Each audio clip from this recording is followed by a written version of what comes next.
Michael Palmer for another video blog, but this time we have a special guest blogger right here.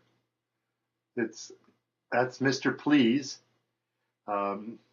His brother Grendel, with whom he doesn't get along all that well, is somewhere in the house, but I'm better off, yes, I know, with only one cat today. Mr. Please, meet everybody on Facebook. Say hello, wave. Yes, that's it. Mr. Please will allow anybody to do anything to him as long as they'll pat him, and that's it. So he's a good guy. So say goodbye. Say it's time to talk about the first patient. Go ahead, Mr. Please. So another day, another blog. This is fun. We're we're getting down there towards the end. I have a card, little card. This is my business card, and it has a list on the back of all the books, and we're down somewhere around right here now. We've done all of these, which is great. I also have a brand new set of bookmarks coming in. I don't know. People are telling me what to do, so I just do it. And I'd be happy to send those bookmarks along to you, along with any book plates you want personalized to you. So thanks. And I'm sorry if there's too much presence. I'm sorry. I don't know how to do this very well, and I really love to connect with people, especially readers.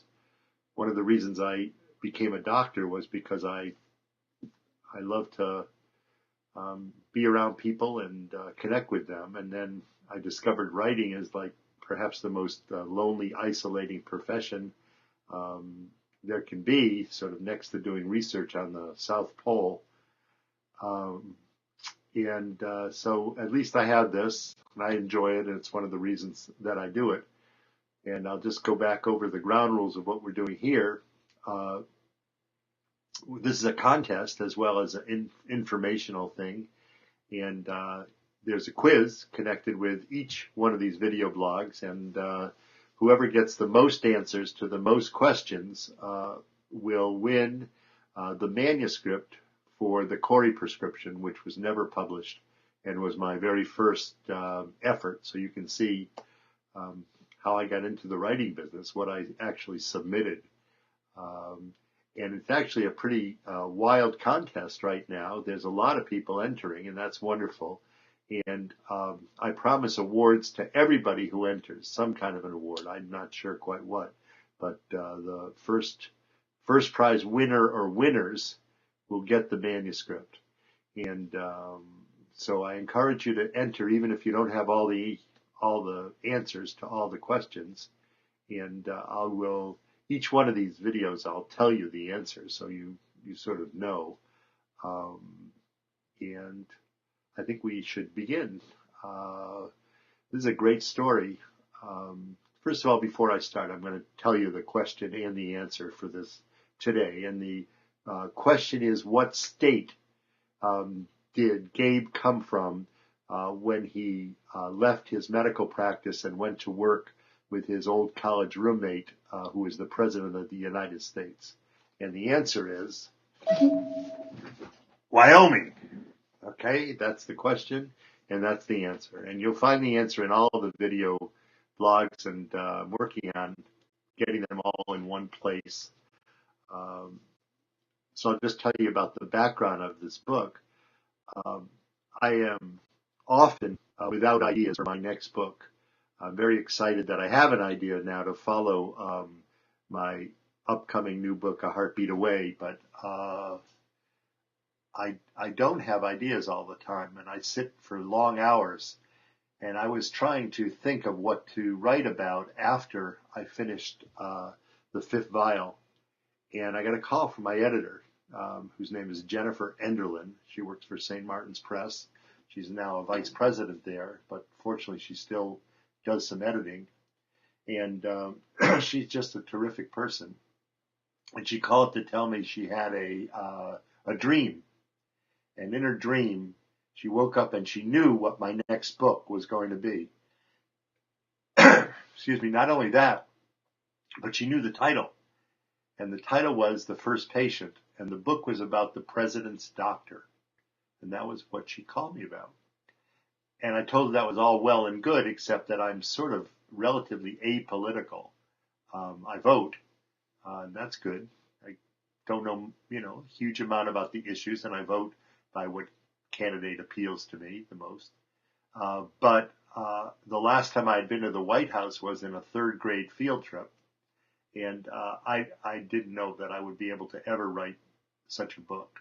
And she said, well, it's up to you, but that's my suggestion.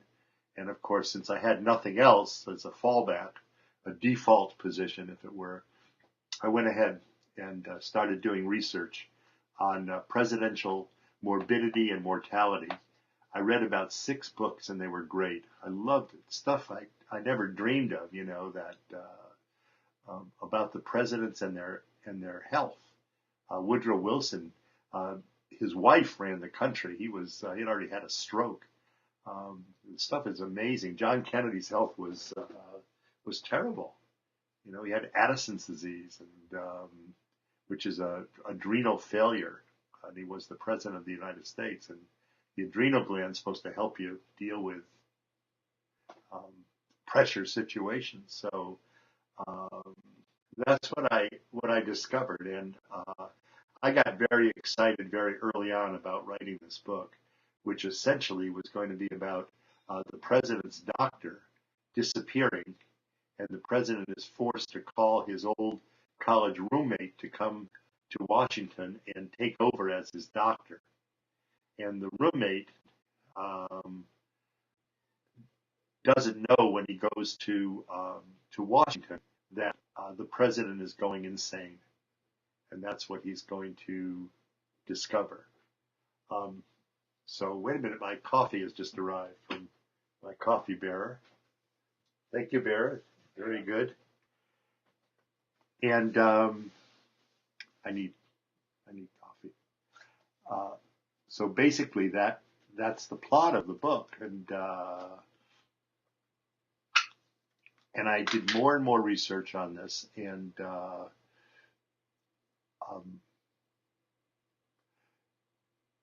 discovered online a very wonderful person whose name is Connie Mariano, who was the doctor to the Clintons and both Bushes in the White House. She's an admiral in the Navy, and we got to talking. We became friends. I went to Washington. She took me on a tour of the White House, and I ended up dedicating this book to her. And so the book's really accurate. Everything in there about the White House and about how they use their radios and all the things I put in there is accurate. So basically, that's how this book became born, and it to date has been my most successful book. Although the last 5 have all done pretty well, very well actually. And I owe it to her. And I owe it to my editor for pointing me in the right direction, and also maybe for creating kind of a new genre, which would be medical political. And I'm looking for that kind of stuff as I write now, things that might have politics in them as well as medicine. So I'm doing it a book at a time, and that's fun. The guy's name again is Gabe Singleton. He's the doctor and the hero of the book. He's got some problems in his life with alcohol and drugs, but he believes he's sort of in recovery at the time he goes to the White House. And I'm not going to tell you anymore. I'm going to thank you very much for tuning in for this one, and I hope you'll check all the other ones, and I hope you enjoyed meeting Mr. Please. Maybe next time I'll tell you where his name came from, if you care. And please keep tuning into these. And as Heartbeat Away gets closer, we'll increase the amount of information that we're able to give you on the fan page at Facebook. So God bless. And now that I'm with my Dunkin' Donuts coffee. Thank you very much. Have a great day.